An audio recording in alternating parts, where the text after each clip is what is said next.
The academic debates about socialism's meaning are huge and arcane and rife with disagreements.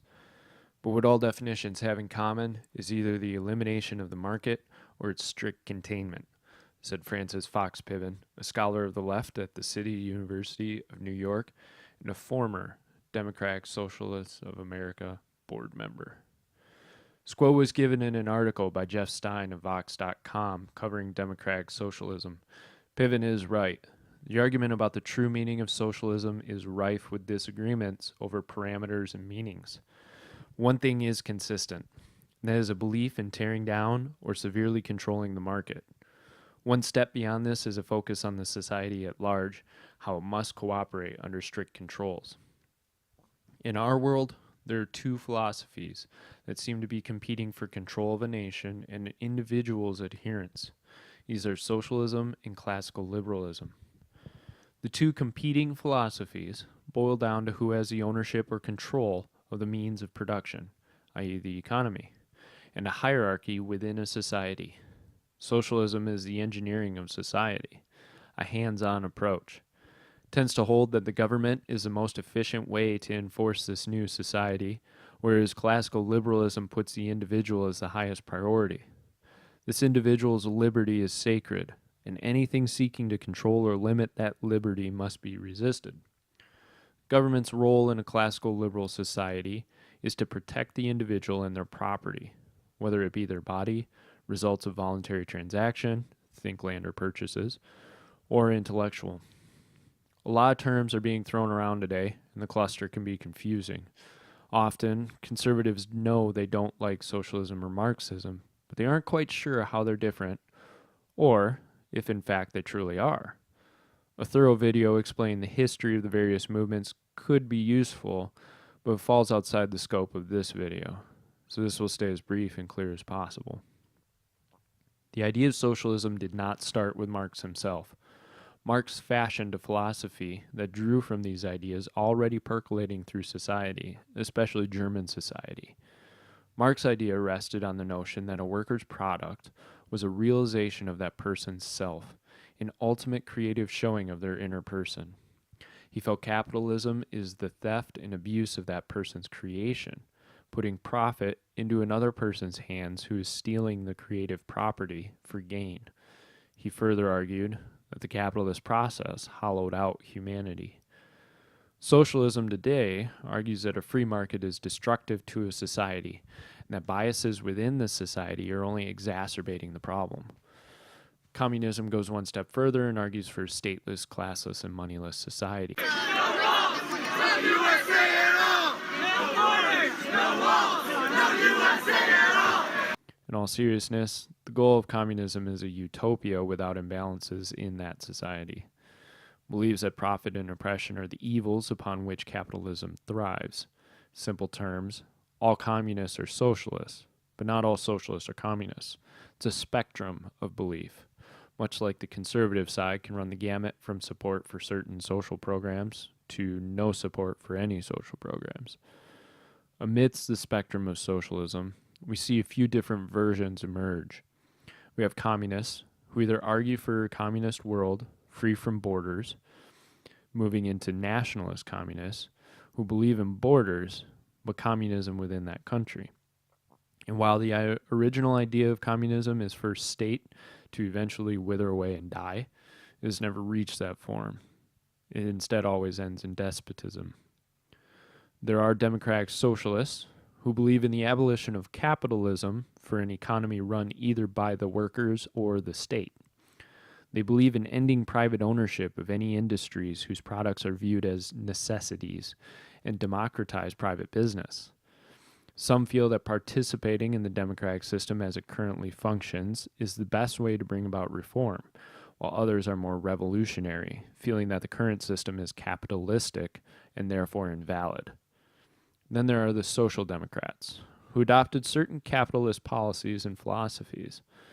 Think the Scandinavian countries, most of Europe, and at this stage in the game, really America itself.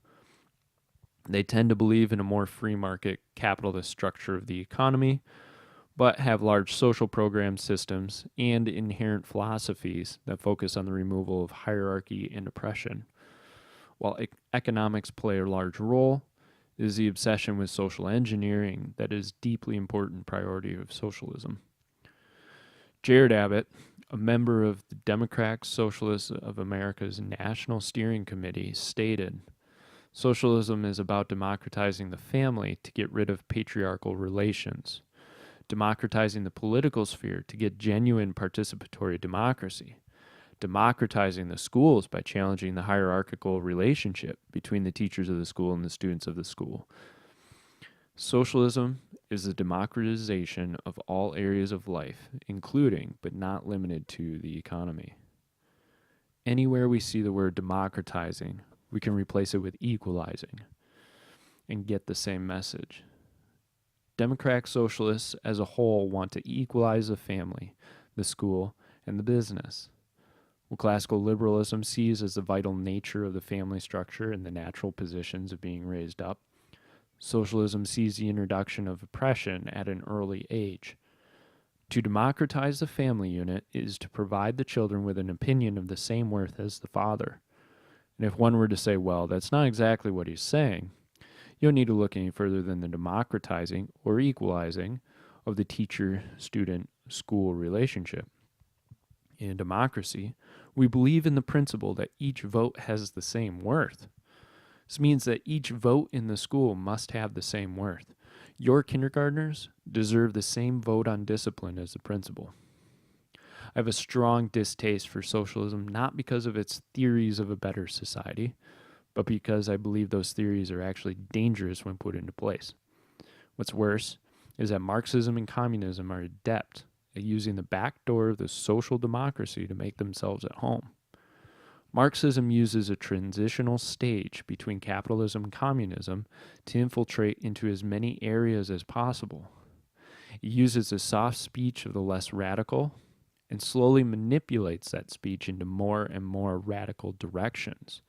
It plays on compromise. If a program for one area is good, why not programs for all areas? And it focuses on the weakness of the society. It seeks out an injustice and uses that wedge to create its platform. In certain areas, it's classism, the rich versus the poor. This was done in the Soviet Russia and the Ukraine. In others, it's racism, which achieved its goal in Zimbabwe and now South Africa. The thing is, they seek out farmers often and the agricultural sector. When you look at the Ukraine and what happened to the kulaks, the idea was that some farmers were stealing and were inherently rich over the others because of oppression, and that's why they needed to be brought down, as opposed to being more efficient and better farmers. This approach has been brought on in many countries and has resulted in the starvation of millions of people. Marxism seeks out these problems or divides, plays on the emotions of people, and plays them up to create a fervor for something completely different. It gives claim to a moral righteousness that only revolution can solve. Yet the revolution becomes permanent.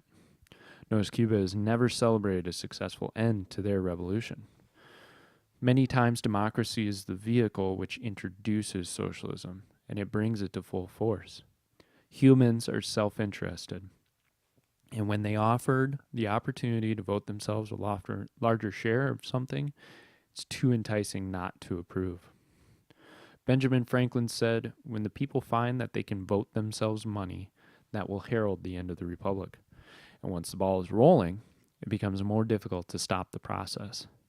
Socialism plays on the bitterness of a group against another, justifying the hopes that if one group can be brought low, then all can flourish. Lord Acton said, "The one pervading evil of democracy is the tyranny of the majority, or rather of that party, not always a majority, that succeeds by force or fraud in carrying elections." And James Madison said, "Measures are too often decided, not according to the rules of justice and the rights of the minor party, but by the superior force of an interested and overbearing majority." The dangers of socialism are not in the goals of utopia, but in the methods and means and the failure of reaching that goal.